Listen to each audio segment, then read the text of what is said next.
আসসালামু আলাইকুম। আমদরিয়া নিউজে আপনাদের সবাইকে স্বাগত। আমি সিমরান। এই মুহূর্তের কিছু গুরুত্বপূর্ণ খবর। রাষ্ট্রপ্রধানের সমালোচনার পরেই নিখোঁজ অর্থনীতিবিদ।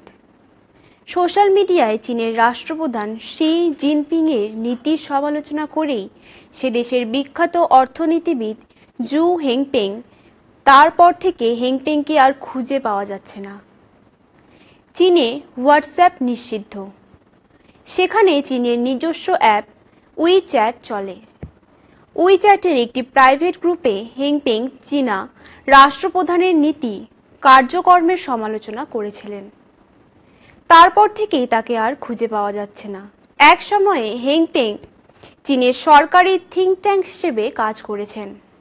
তিনি রাষ্ট্রপ্রধানের সমালোচনার পরে অদৃশ্য হলেন কোথায় তা নিয়েই এখন কৌতূহল বাড়ছে। সমকামীদের বিয়ের স্বীকৃতি দিতে আইন পাশ। সমকামীদের বিয়েকে সরকারি স্বীকৃতি দিতে আইন পাশ হয়েছিল থাইল্যান্ডে। এবার থাইল্যান্ডের রাজার সম্মতি মিলল তাতে। ফলে বিলটি আইনে পরিণত হতে বাধা রইল না। সব ঠিক থাকলে আগামী 22শে জানুয়ারি থেকে থাইল্যান্ডে সমকামীদের বিয়ে বৈধ বলে বিবেচিত হবে। ইকুয়ালিটি ইন ম্যারেজ বিলটি জুন মাসে সে দেশের সিনেট অনুমোদন করেছিল, কিন্তু আইনে পরিণত হতে রাজার অনুমোদন প্রয়োজন ছিল। তা মিলেছে এলজিবিটিকিউ এর সদস্যরা এই পদক্ষেপ ঐতিহাসিক বলেছেন। দক্ষিণ পূর্ব এশিয়ায় এটি প্রথম দেশ যেখানে সমকামীদের বিয়ের আইন স্বীকৃতি দেওয়া হচ্ছে। অবশ্য থাইল্যান্ডকে বরাবরই এলজিবিটিকিউ প্লাস সম্প্রদায়ের জন্য একটি নিরাপদ আশ্রয় হিসেবে দেখা যায়।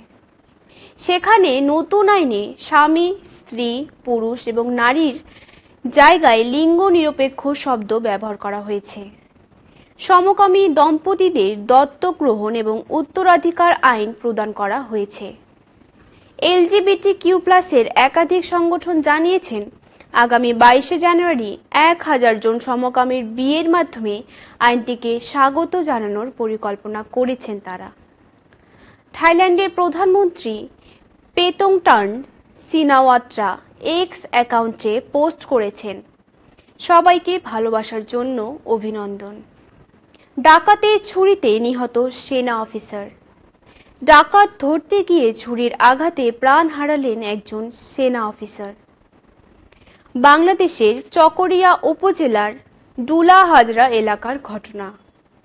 মঙ্গলবার ভোর 3টে নাগাদ ঘটনাটি ঘটে।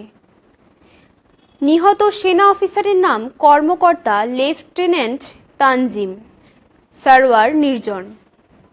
তার বোন সুচি বেগম জানান, ঘটনার রাতেও ফোন করে জানিয়েছিল ডাকাত দল ধরতে যাচ্ছে। তারপরেই সব শেষ হয়ে গেল। পুলিশ জানিয়েছেন, ডাকাত দলের লোকদের ধরতে গিয়ে সেনারা তাড়া করছিলেন। একজনকে ধরে ফেলেন নির্জন। সে সময় ডাকাত দলের অন্যরা নির্জনের ঘাড়ে বড় ছুরি ঢুকিয়ে দেয়।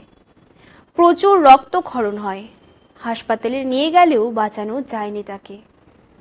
বাংলাদেশের সরকারকে যুক্তরাষ্ট্রের পূর্ণ সমর্থন। বাংলাদেশের অন্তর্বর্তী সরকারের পূর্ণ সমর্থন জানিয়েছেন যুক্তরাষ্ট্রের বিদায়ী প্রেসিডেন্ট জো বাইডেন। মঙ্গলবার 24শে সেপ্টেম্বর রাষ্ট্রসংঘের সাধারণ অধিবেশনের ফাঁকে যুক্তরাষ্ট্রের প্রেসিডেন্টের সঙ্গে বৈঠক করেছেন বাংলাদেশের অন্তর্বর্তী সরকারের প্রধান উপদেষ্টা অধ্যাপক মোহাম্মদ ইউনূস। তিনি শেখ হাসিনা সরকারের আমলে কি ঘটেছে এবং তার বিরুদ্ধে শিক্ষার্থীদের সাহসী ভূমিকার কথা জানান। তিনি শেখ হাসিনা সরকারের আমলে কি ঘটেছে এবং তার বিরুদ্ধে শিক্ষার্থীদের সাহসী ভূমিকার কথা জানান। সেই সঙ্গে বাংলাদেশ পুনর্গঠনে তাদের গুরুত্বপূর্ণ অবদানের কথাও জানিয়ে দেন বাইডেনকে। মার্কিন প্রেসিডেন্ট বাইডেন সার্বিকভাবে বাংলাদেশ সরকারের পাশে থাকার আশ্বাস দেন। ত্রিস্তরীয় নিরাপত্তা পাচ্ছে বাংলাদেশ ক্রিকেট দল। কানপুরে বাংলাদেশ ভারত দ্বিতীয় টেস্ট ম্যাচকে ঘিরে আগাম হুমকি দিয়েছিল অখিল ভারত হিন্দু মহাসভা।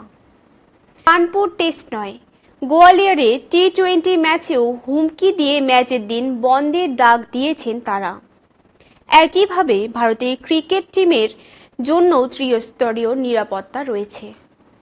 ইতিমধ্যে কানপুরে পৌঁছেছে বাংলাদেশের ক্রিকেট দল। সূত্রের খবর, বাংলাদেশ দলকে ত্রিস্তরে নিরাপত্তা দেওয়া হচ্ছে। হোটেল থেকে মাঠ পর্যন্ত দুই দলের 3 স্তরে নিরাপত্তা দেওয়া হয়েছে। রয়েছে অ্যান্টি টেররিজম স্কোয়াড। আগামী 6 অক্টোবর গোয়ালিয়রে প্রথম টি-20 ম্যাচের দিন বন্ধের ডাক আগেই দিয়েছে হিন্দু মহাসভা। হিন্দু মহাসভার দাবি, গত 5 অগস্ট বাংলাদেশে শেখ হাসিনা সরকারের পতনের পর হিন্দু সম্প্রদায়ের মানুষের উপর অত্যাচার চালানো হচ্ছে। প্রতিবাদে তারা কানপুরে দ্বিতীয় টেস্ট ও গোয়ালিয়রে টি-20 সিরিজের প্রথম ম্যাচের দিন তারা বন্ধ ডেকেছে। আজ এই পর্যন্তই। পরবর্তীতে আবারও ফিরবো এরকমই কোনো খবর নিয়ে। আল্লাহ হাফিজ।